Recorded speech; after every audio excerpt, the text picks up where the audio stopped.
But for the people who are critics of the whole, of the redefinition of marriage on any level, they're not saying that your marriage doesn't deserve to continue.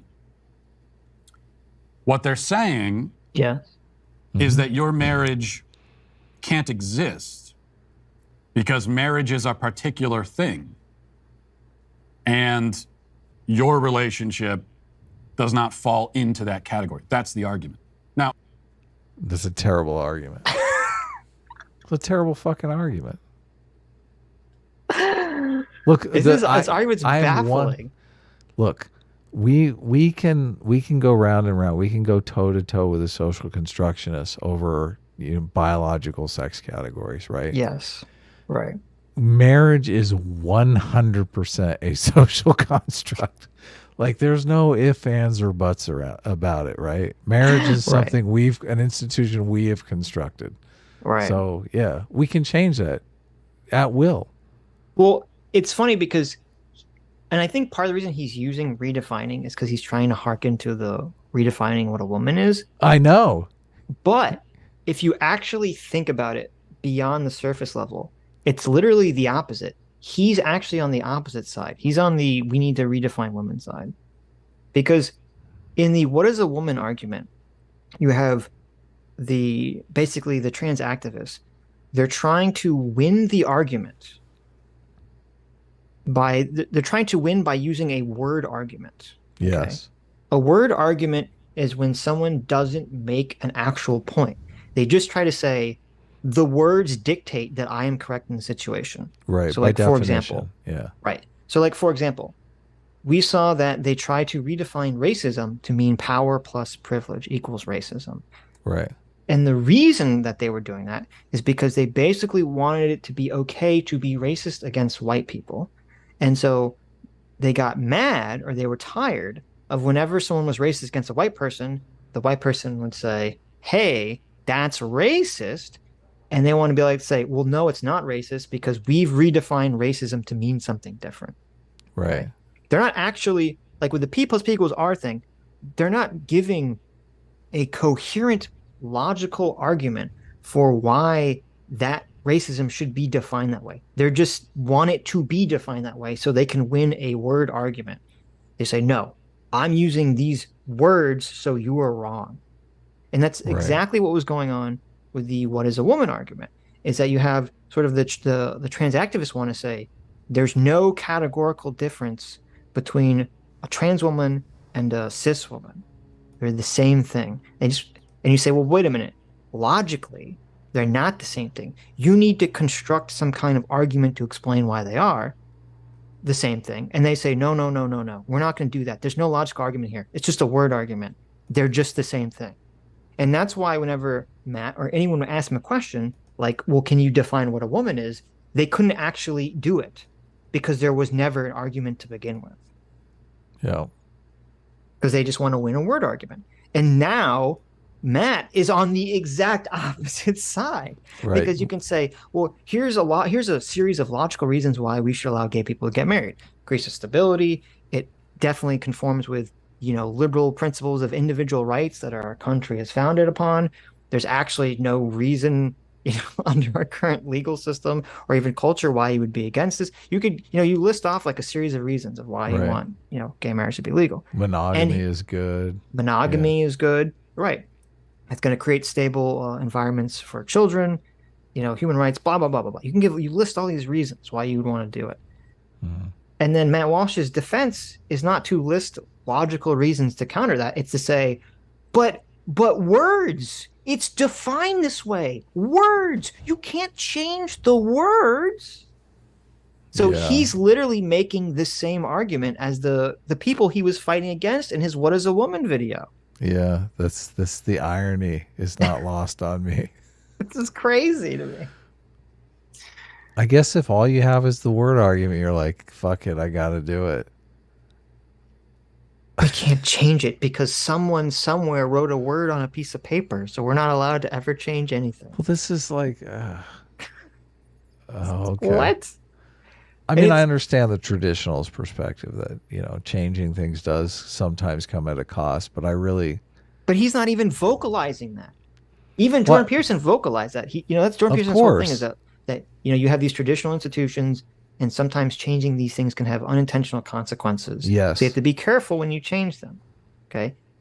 Matt's not even saying that. He's saying because words on paper said it, so it is. Like, he can't even fucking vocalize that argument. Because words. Well, come on, we're only halfway through the video. I'm sure he. Okay, I'm sure he maybe. gets to that part. Yeah. Maybe.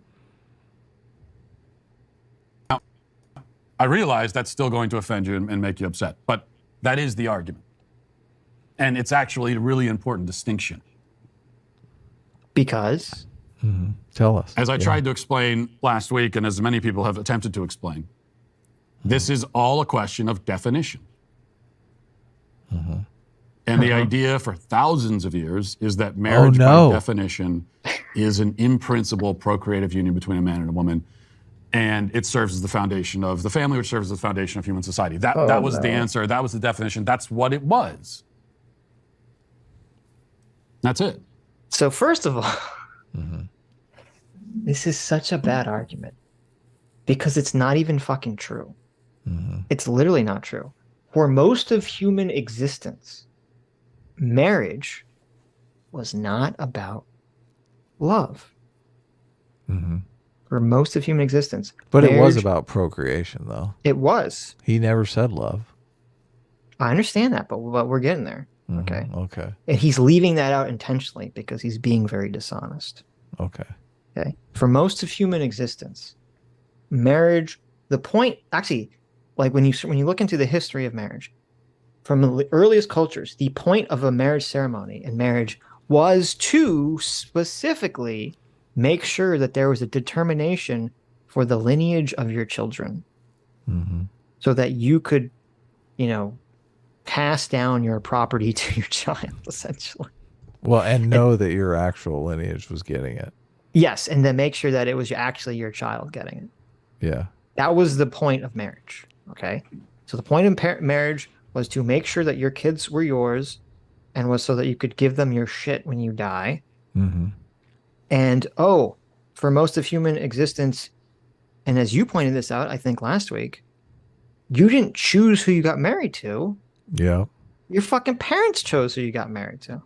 Right. And so since the majority of human existence, marriage was around this way, it was totally acceptable in almost every culture for guys, not for women, but for guys to have concubines and all sorts of people that they could fuck around on the side with, because marriages weren't for love. They were just like this duty to the family that you did. Duty. That's what it was. Marriage was duty to the family. So you could fuck around the side.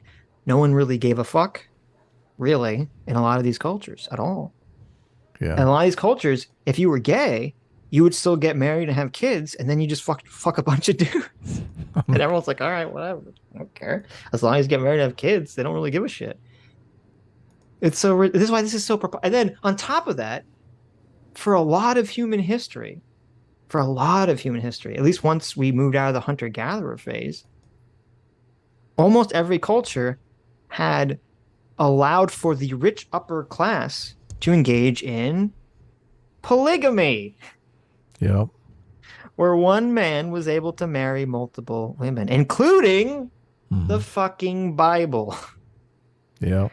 Now the Christians were more finicky about this, but under the Old Testament, you could definitely have multiple wives. So this idea. So knowing all this, this is what marriage was. Okay, but what is marriage now? Marriage is nothing like that now. Marriage has nothing to do with any of the original principles of marriage whatsoever. People do not walk around getting married because they say, who can I create a family alliance with? Who can I create good breeding stock with? Yeah. No, people get married because they go out on dates and they say, hey, I love this person, and I think I want to spend my life with them and have a family with them. I want to be with them. Our current concept of marriage is so fucking removed from the historic concept of marriage that this argument is complete dog shit. Thousands of years, Sitch. Thousands of years. For thousands of years, marriage has been nothing like it is right now. No, I know. Like it wasn't even until like I think it was like the 1300s or the 1600s that the concept that people should get married for love was even like a thing that people thought about. Yeah. It wasn't even conceived of for thousands and thousands of years. No one even conceived of the idea that people should actually get married for love. Yeah, I'm sure it happened like occasionally, and people were like jealous of the people who were in love, and they wanted that for themselves. Back in the day, if you loved your wife or you loved your husband, you were lucky. You fucking lucked out. Of course. You lucked out that by chance your parents chose a suitor for you who you turned out to be compatible. Yeah. Like, this is the dumbest fucking argument. Marriage in modern America looks nothing like old traditional marriage. Nothing. But no. Yep. This is the argument we're going to appeal to.